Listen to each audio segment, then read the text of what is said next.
tour, commission de la justice. Oui, Steve.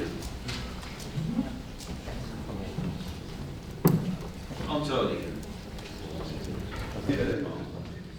Alors je pense que notre responsabilité en tant que politique était de sortir de l'émotionnel et de trouver une réponse qui puisse être une réponse pour tous. Et donc en effet, les personnes qui manifestent contre cet élargissement ne seront jamais obligées, quant à elles, à faire appel à l'euthanasie.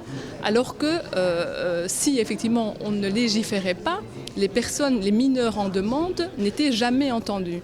Et donc ici l'objectif était de sortir de l'émotionnel et d'offrir un cadre le plus inclusif possible, de telle sorte que l'ensemble des demandes puissent être entendues. Quand on me dit c'est une avancée, c'est un progrès, c'est un triomphe d'élargir l'application de la loi, j'ai dit non, on est dans un système qui consiste à ne pas pénaliser X et Y. Voilà.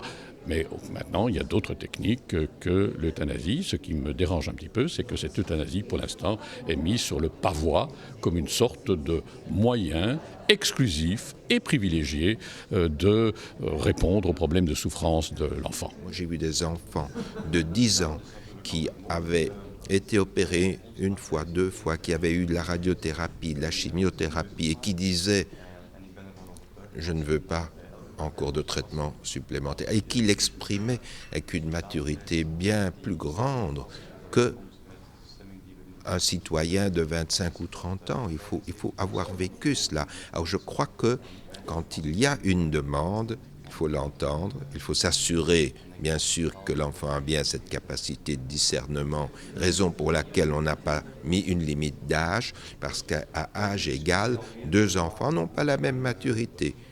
Il n'est écrit nulle part qu'on ne peut pas commencer par mettre en route des soins palliatifs. Donc on va être humain, on va soulager la souffrance, mais on ne va pas non plus prolonger un état jusqu'à une agonie inacceptable, et pour l'enfant s'il l'a demandé, mais aussi pour les parents qui vont accompagner leur enfant jusqu'au bout. Donc pour les deux, et c'est pour cela que les parents doivent être associés à ce qui se passe.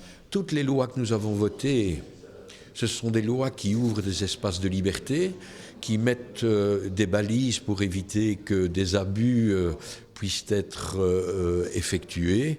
Et donc voilà, c'est une philosophie de valeurs de liberté, des valeurs d'égalité, et puis aussi par rapport à des situations difficiles vécues par nos concitoyens, nos concitoyennes, la valeur de solidarité. Les opposants à l'euthanasie, il faut d'ailleurs signaler que ce sont les mêmes qui s'opposent à l'avortement et voudraient revenir sur la loi de dépénalisation de l'avortement. Ce sont les mêmes qui, en France, se sont opposés à la loi Taubira. Ce sont les mêmes qui voudraient ériger en droit l'objection de conscience alors qu'il faut toujours parler de clause de conscience. Ce sont les mêmes qui voudraient qu'en quelque sorte on protège les personnes qui s'opposent à des libertés qui sont prévues par la loi pour d'autres personnes.